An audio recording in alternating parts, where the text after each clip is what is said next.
J'ai quelques jours de congé, puis je profite pour aller voir ma famille. Plusieurs projets aussi en lien avec notre forêt nourricière. Ça va changer les idées, on va être en nature à l'extérieur, en famille. Ça devrait être intéressant d'être dehors. On est chanceux, il fait soleil, il fait beau. Le printemps est enfin décidé à faire de la place pour le soleil. Ça commence à avoir envie de sentir l'été. Les beaux jours, les arbres bougent. J'ai hâte de voir la famille.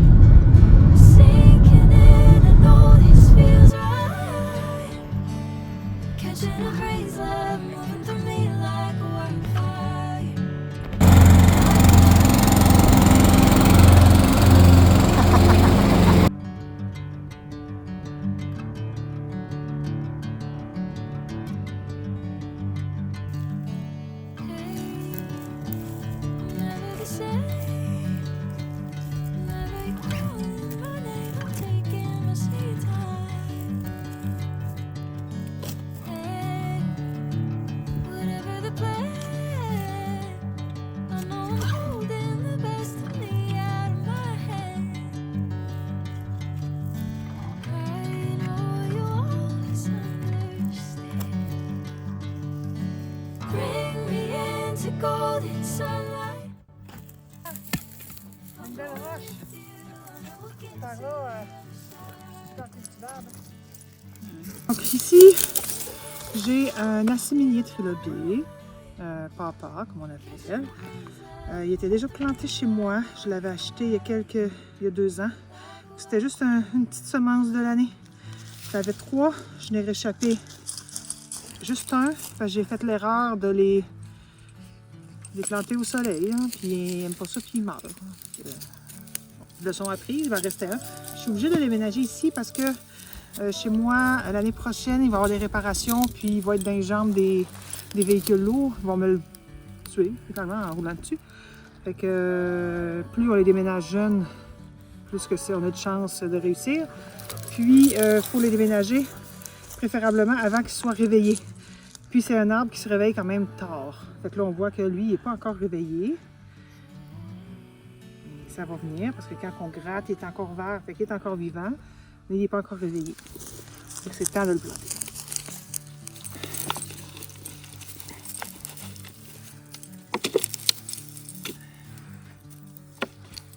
Pas de vie, de dob.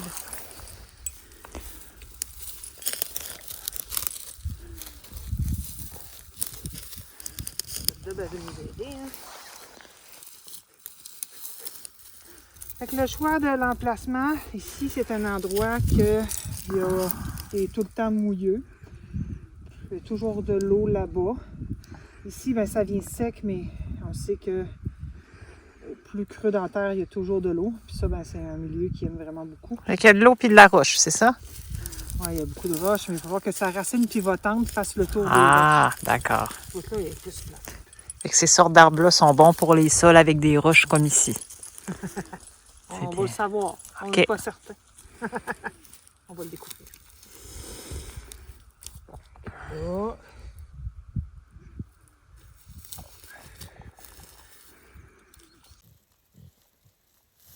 Alors, j'ai pris mon gilet, j'aime les graines. Ça aurait été parfait.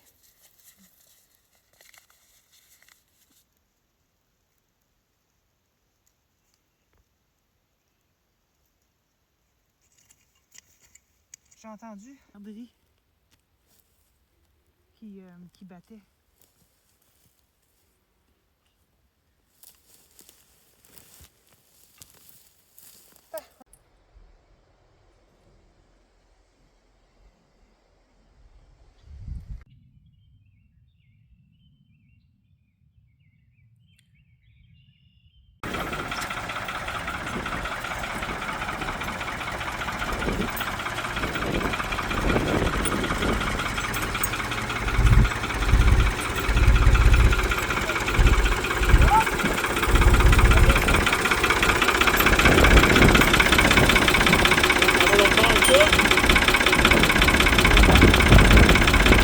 suivre!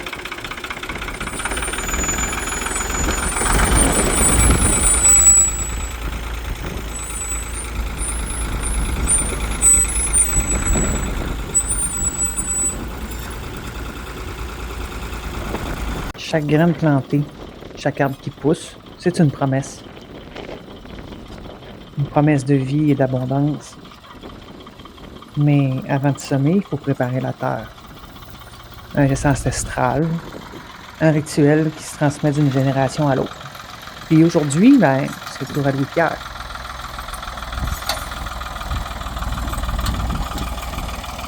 La terre, elle mange jamais. Hein.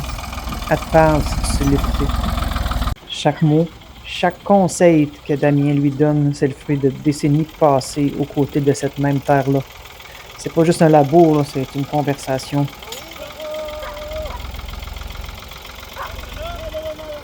Le premier sillon, il est pas parfait, loin de là. Mais à chaque passage est guidé. C'est une sagesse qui se transmet, là, pas par les livres, mais dans le contact, dans le regard, puis même dans le silence. Chaque geste appris, dans chaque conseil reçu, il y a plus qu'une technique. Il y a une histoire puis une connexion. La forêt nourricière, là, c'est pas juste de cultiver la terre, c'est aussi de cultiver les liens. Transmettre le savoir, là, c'est de s'assurer que les racines de notre projet puis de notre famille continuent de s'épanouir pour les générations à venir. Je pense que c'est ça le plus important là-dedans. Lève un peu, ouais.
Avec...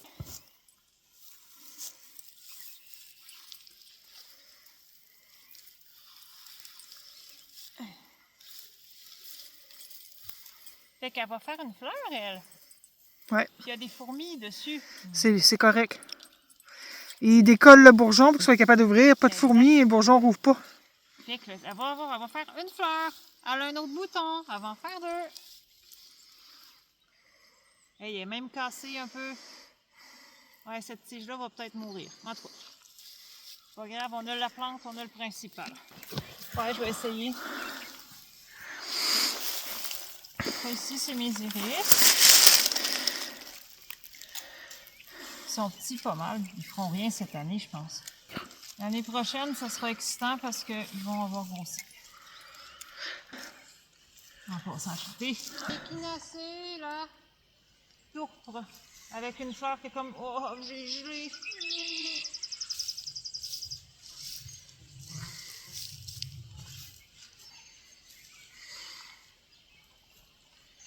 Oh, mes capucines sont décédées. Non, ils sont pas morts. Pas tant. Lui, il est pas tant. Ils sont pas morts, ils sont maganés. Mais ça, c'est comme un décès, pas mal, je pense. Ah, c'est pas mal un décès. Ouais. M'excuse. J'ai fait de mon mieux. On va voir s'il n'y a pas une petite racine qui a envie de retiger, là, mais vu que Je vais c'est quand une même annuelle, j'ai peut-être pas Je vais tant quand même d'espoir. mettre la paille ici. Mais j'ai des graines de... J'en ai des graines de capucine. Ouais, on pourrait en semer.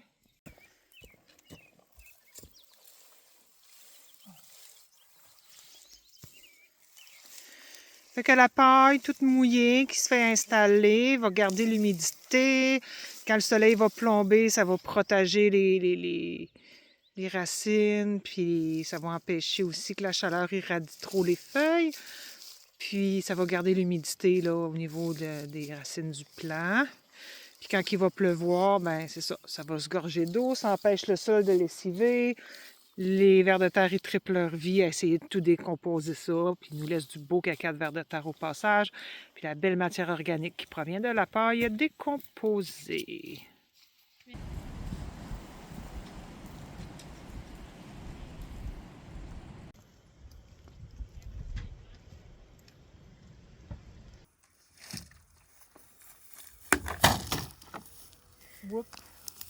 Cet été, on installe une guilde. Puis une guilde en permaculture, là, c'est une association de plantes là, qui travaille en synergie entre elles pour créer un écosystème qui est productif, qui est résilient, puis qui nécessite très peu d'entretien. En fait, c'est inspiré par les observations de la nature, hein. Chaque plante est choisie pour ses fonctions spécifiques, puis les bénéfices là, qu'elle va apporter à l'ensemble du système, là. Fait que nous, en fait, cette année, on voulait planter des poiriers. Donc, on a choisi toutes les plantes en conséquence de ça. Donc, le plan, c'est de planter les poiriers qui vont être complétés là, par des camérisiers, du thym, de la menthe poivrée.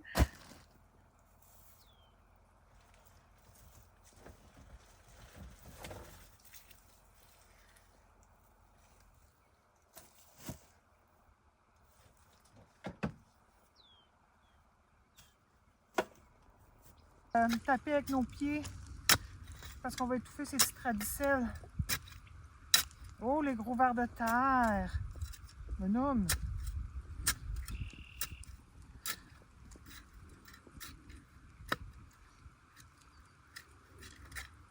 C'est mon coup de mosse. On a commencé là, par faire un passage là, avec la charrue là, pour nous donner un coup de pouce là, pour, au niveau du désherbage, là. T'as-tu ton petit couteau? Donc, on a planté les poiriers à environ 12 pieds de distance. Les poiriers, eux autres vont venir plus haut. Puis, on l'a vraiment fait en ligne pour se faciliter la tâche au niveau des camérisiers. Quand ça va être le temps de mettre un filet pour les oiseaux.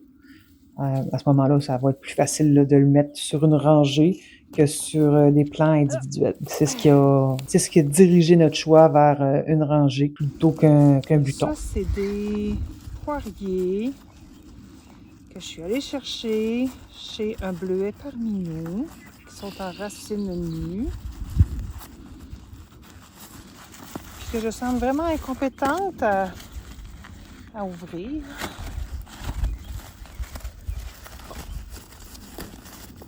Je l'ai. Puis ben, c'est traumatisant, des poiriers en racines nues, parce que ça n'a presque pas de racines. Comment, what the fuck, ça n'a presque pas de racines. C'est ça. Oh, ils sont attachés en haut aussi.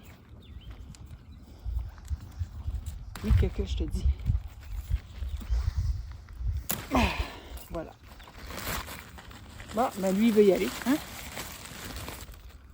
C'est ça qui est ça.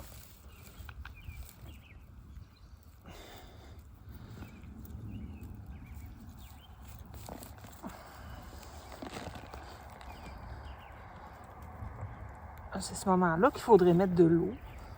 Donc, les poiriers sont l'élément central. Les autres vont être producteurs de fruits, qui est à un endroit là, où il va être très ensoleillé, puis le sol est un peu plus sec, là. Puis, on a vraiment placé derrière là, notre rangée de camérisiers. Le camérisier, lui, il va vraiment apporter de l'ombre sur les racines de nos poiriers. Puis il va attirer aussi des insectes pollinisateurs là, pour nos poiriers aussi. Le thym, lui, de son côté, il va être plus comme un répulsif. Là. Il protège, oui, le sol contre l'érosion. Il aide à garder l'humidité, mais il va beaucoup attirer les pollinisateurs. Le thym est aussi un répulsif là, par son parfum là, qui va repousser certains ravageurs du poirier.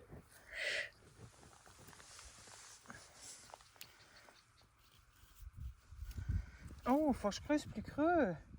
C'est un peu la même chose avec la menthe poivrée. Hein. Son odeur forte là, va dissuader certains ravageurs. Hein. Puis elle attire elle aussi là, certains insectes auxiliaires, là, certains prédateurs de ravageurs. Fait que parallèlement à ça, on va éventuellement planter aussi, semer certaines annuelles pour aider à fixer de l'azote au niveau du sol. Donc, principalement des haricots. Puis, on va aussi éventuellement, plus dans le courant de l'année prochaine, là, planter des gourganes. Cette année, ils sont plus à l'essai sur une autre parcelle. Mais l'intention, c'est d'amener soit des gourganes ou soit des lupins pour aider à fixer justement l'azote dans le sol vis-à-vis des poiriers.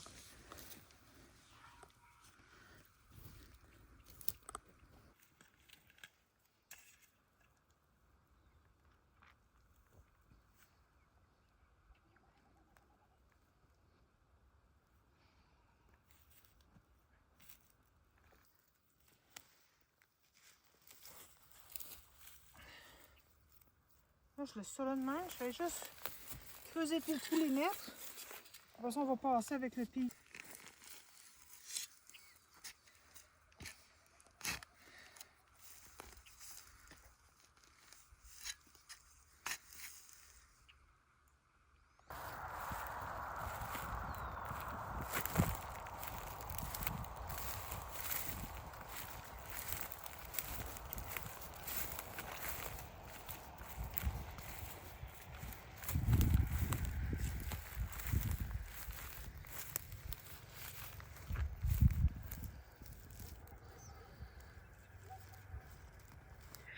Nous, ce qu'on aime beaucoup, c'est d'effectuer un bon paillage du sol là, quand on a terminé. Hein. Puis de chaque côté, pour éviter de se faire envahir là, par la pelouse, là, par les plantes herbacées. Là, on place vraiment on place une membrane là, pour empêcher les mauvaises herbes là, de repousser. Là. En fait, ça coupe la lumière. Donc, il n'y a rien qui va pousser là. Puis ça nous permet là, de s'assurer qu'on est capable que c'est dégagé, qu'on est capable de bien passer. Puis que la menthe n'ira pas s'énerver un peu partout. Là. Mais surtout que notre parcelle ne sera pas comme envahie par du chien-dent ou autre truc comme ça.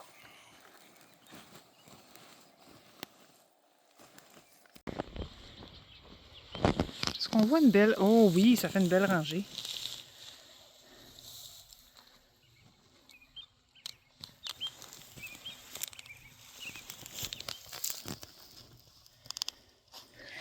Si vous voulez plus d'informations au sujet de l'implantation de la guilde, plus de détails spécifiques sur les espèces choisies, les variétés qui ont été choisies, juste à faire un signe en commentaire. Là, on va probablement faire une vidéo prochainement là-dessus.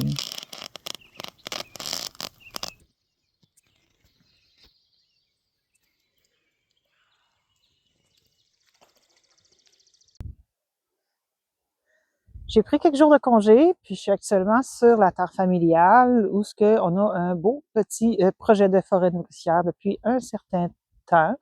Ça fait 2 ans qu'on travaille là-dessus. C'est un passe-temps. Ça en prend des passe-temps. Il y en a qui aiment faire du skidoo, puis du 4 roues, puis ben nous autres, on aime jardiner. Chacun ses tripes. Puis c'est sûr que c'est par temps perdu. Fait que on développe nos skills de choses qui s'entretiennent tout seuls. Puis récemment, on a fait 2 raies de labour, on a planté des pommiers en racines nues, des variétés anciennes. Puis aujourd'hui, je suis venue semer des choses dans random qui vont peut-être produire, puis peut-être pas, c'est un guess. C'est des choses qui doivent se débrouiller tout seuls parce que non, on ne viendra pas arroser. Si ça pousse, tant mieux. Si ça pousse pas, tant pis. Puis, entre autres, des fleurs sauvages qui sont vraiment cool que je vais vous montrer. C'est des genres de bombes de fleurs sauvages. Donc, c'est des petites bombes d'argile qui contiennent plein de fleurs sauvages, de graines de fleurs sauvages différentes, un beau mélange. Puis, on va essayer ça, voir qu'est-ce que ça va donner.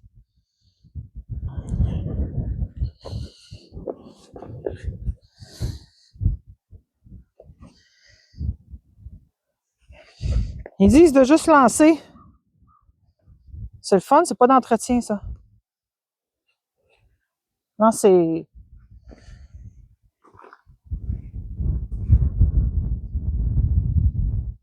Et en plus, il pleut aujourd'hui. Ça va aider à ce qu'il se passe quelque chose. En attendant que on reçoive cet automne nos autres arbres à racines nues. Tiens, il m'en reste une. On va être là. Bye! Ça va occuper l'espace.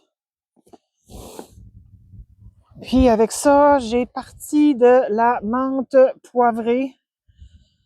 La menthe poivrée ou des fruitiers, c'est vraiment cool parce que ça va vraiment agir en tant que répulsif pour tout ce qui est mouche de la pomme, cet écossin-là. Là.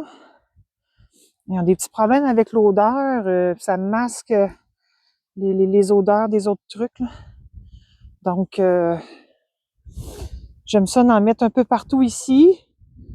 C'est envahissant, ouais, mais tu sais, c'est pas notre jardin principal ici, là. C'est vraiment, c'est sur notre terre, fait que quand même qu'il y aura de la menthe partout, là, j'ai aucun problème avec ça, là, je vis très bien avec ça.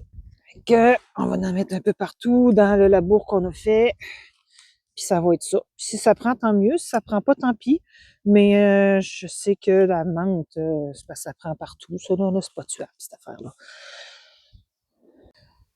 Petit clin d'œil à nos magnifiques petits pommiers. Je suis pas fine, là, parce que j'y vais avec ironie, là.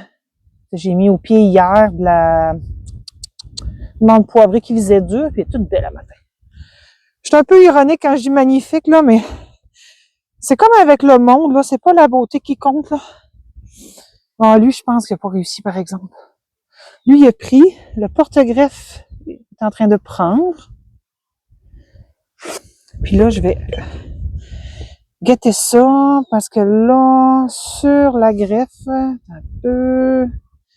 sur la greffe, j'ai des petits bourgeons qui commencent. Fait que quand eux autres, ils vont être poussés, je vais même enlever ceux comme ceux ici. Parce que c'est pas le porte-greffe qu'on veut, c'est ce qui est greffé. Mais non, je disais magnifique en rigolant un peu, parce qu'ils sont extrêmement laids, en fait, là, puis on les a eu en vente du producteur parce qu'ils étaient laids. Puis c'est comme le monde, là, tu sais, c'est pas parce qu'ils sont laids qu'ils sont pas fins. C'est pas pour faire un concours de beauté non plus, que ça va faire la job, puis je suis bien contente.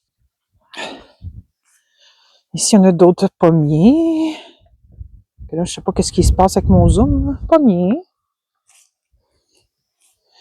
Pommier. On marche, on marche, on marche. On marche. Des bébés poiriers. Oh, mon poirier préféré. Hein, il va-tu avoir des petites poires là-dedans cette année? On ne sait pas. On va voir. Si on n'essaye rien, on n'a rien. Moi, ce qui me fascine, c'est ici, là, les cerisiers. Ma mère avait toujours voulu avoir un cerisier, puis elle n'a jamais été capable d'en garder un, là. Elle avait tout le temps des bad luck avec. Mais dans le temps, on n'avait pas Internet, on ne s'enseignait pas comme il faut. À cette heure, avec Internet, là, on voit plein d'affaires le fun. On peut apprendre vite, vite. On a des beaux bourgeons floraux. Ce que je savais pas et qui m'épate beaucoup, c'est que les feuilles sont sorties avant les fleurs. Je pensais que c'était le contraire. Fait que moi, j'ai vu les feuilles sortir, j'ai dit ça y est, on n'aura pas de cerises. Ben non, il y a plein de bourgeons floraux un peu partout. Et qu'on va avoir quelques cerises cette année. Puis c'est Montmorency, la variété, qui est une variété ancestrale, qui est les mêmes cerises que ma mère essayait d'avoir. Fait que c'est comme une façon d'avoir notre moment encore avec nous dans nos projets. Ah, la belle petite fleur à veille d'ouvrir. C'est magnifique.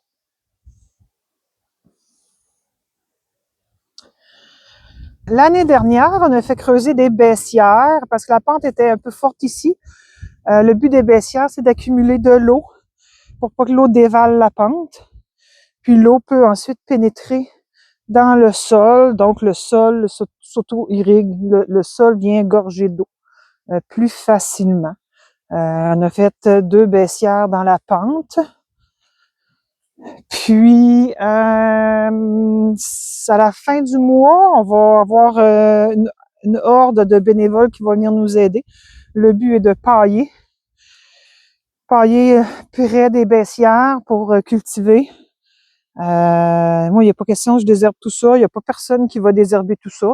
C'est une job titanesque. Puis, il faut pas oublier que nous, ben, on fait ça par temps perdu pour le plaisir. Fait qu'il faut s'arranger pour avoir du fun. Puis ça, ben, c'est d'adapter nos méthodes de culture. Fait que pour là, je vais planter à travers ça quelques graines de courge. Puis je vais pailler ce qui va avoir levé dans 2-3 semaines.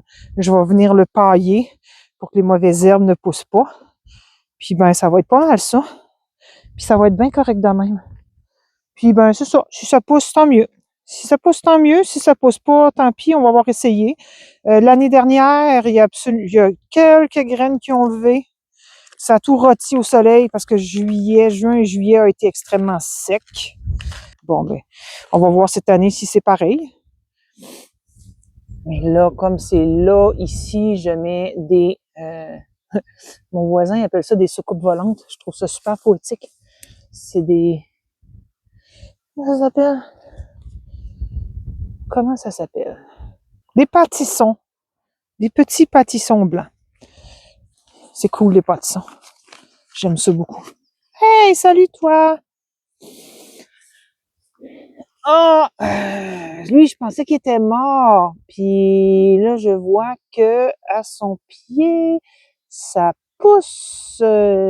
Ici, c'est un noyer noir qu'on a planté à racines nues l'an dernier. J'en ai quelques-uns ici.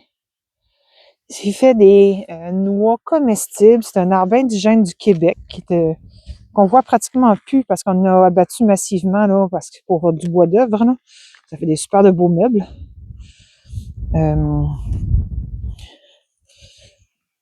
Puis c'est ça. Malheureusement, on les a beaucoup abattus. Mais ça prend 20 ans avant d'avoir des noix. Moi, j'arrive à 50 ans. Que j'espère vivre vieille puis manger des noix.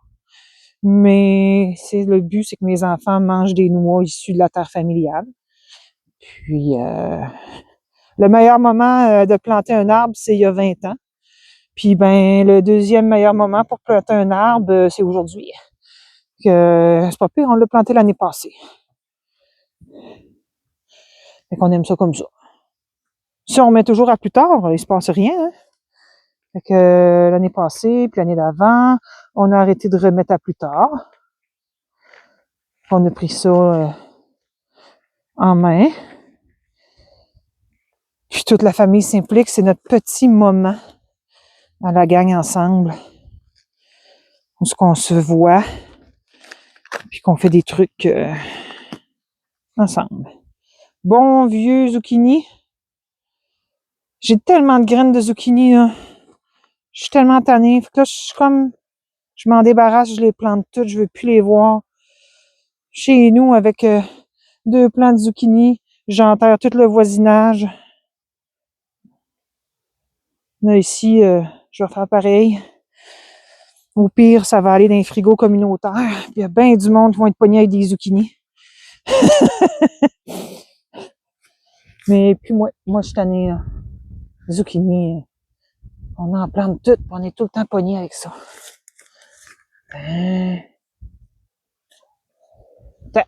Bon, des barottes, puis du zucchini. Yeah! Donc ici, j'ai un autre noyer noir, puis un autre que je pensais qu'il serait peut-être mort, mais c'est juste qu'il se réveille lentement. Parce que juste ici, bourgeon de feuilles qui commence. Le printemps était tellement froid, puis tellement lent. Tout est un peu plus lent.